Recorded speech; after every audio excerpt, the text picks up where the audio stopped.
fellow Nigerians, receipts is not an evidence that you have a land.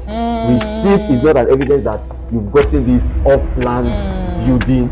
Receipt, real estate receipt is not like any other. You know, when you buy a bicycle, you might have Hello viewers, welcome to another episode of Real Estate with BB.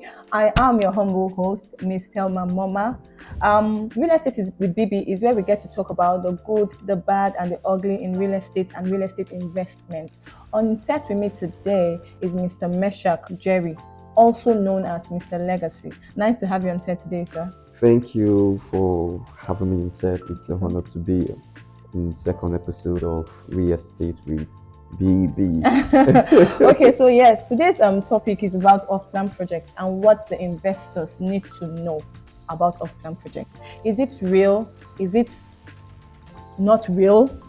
So that's why I have you here today. Please, I want you to further buttress the point what off-plan projects are or is in Nigeria and the world at large. Okay. Asking if it's real or it's not real or it's genuine, it's not genuine.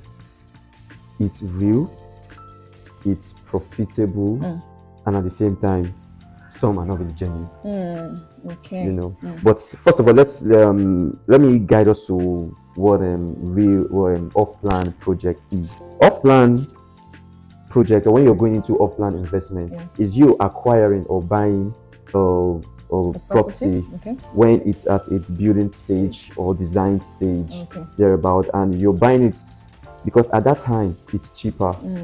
You know, you could get everything concerning that house. It's like it's already 50% done, so you're the one doing the remaining 50%. Yes, so you have total control of that property that you want. Yeah, you said something about design now.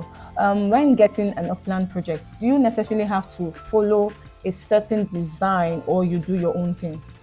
Now, when getting I think there are two types. If you're buying an off-plan project in an estate, so you have to follow the design, the approved design for that estate. You don't have to like, okay, you want to bring the building down to rectify your own. No, because they've already given them they've given the estate a particular design to follow. So, but if it might be someone that just have a property somewhere, and the person says he has built it to this particular level, not an estate property, then you cannot decide that I want to change this my own. As long as the person that is selling it to you has agreed and has followed all the necessary due process, then you can decide to change. Talking about due diligence now, I know there are pros and cons involved when getting an off-plan project. So can you dissect the pros and the cons of off-plan projects? Because I'm sure some viewers are dying to know the do's and don'ts of off-plan projects. Now let me talk about the advantages of off-plan projects. One of the advantages of off-plan project is there is always high return. Your return of investment is over the moon. That's one of the is over the moon.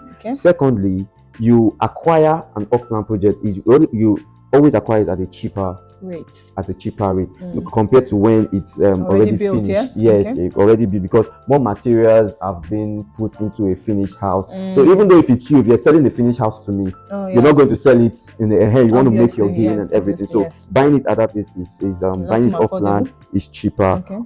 So yes, we've said all this. So I'm sure the viewers are happy with all you said, but then is it wise to invest in off-plan projects? I'm sure there are a lot of people are scared. Let me use the word scared to invest because of what's happening. I'm sure you know what's happening in Nigeria right now. So yes, please, can you further buttress my point? What are the risks of investing in off-plan projects? See, one of the risks is not all developers are reliable. Not all developers. They can fall your hand. You know, you've given a developer your money and they're like, they will tell you, the sweetest of words. Your house will be done in the next not 2 hours. It will be done in the next 1 year. and you paid your money, you've put your mind that in the next 1 year, you've even gone to church to give testimony, and you're coming and they're telling you, this and that, giving you. So that is one risk that, as in developers risk, you will not get it. It will not be at time. Okay. Some developers cannot want it. Exactly. Secondly, quality risks. Okay. Sometimes because you tell them, they can just because they're in a rush, want to satisfy you, they might not give you that quality. The material might not be, maybe the mixing of the block or mixing of the concrete might not be in its standard way. Okay. So they just want to just do it, give you what you want because you're rushing them. Okay. Lastly, legal risks. Especially when one did not pass through due diligence. You go and buy land. You might even say, I have receipts of this building. The receipt has already been given to me.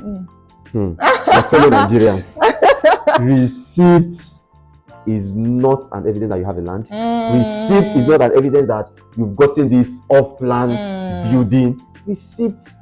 Real estate receipt is not like any other. When you buy a bicycle, you might have you'll give a receipt, it's your own. We don't call names, we know what's happening with the receipt. I see what you did there. But we're not going to talk about what's happening in Nigeria at the moment. Okay, but we're not going to say those are one of the risks of off-plan, as in the disadvantage of as in off-plan. Buildings like that. Thank you so much. You've heard it all from him. We cannot say everything in one episode. So if you want to learn more about off-plan projects and how best to invest in an off-plan project, you have to stay tuned to the next episode.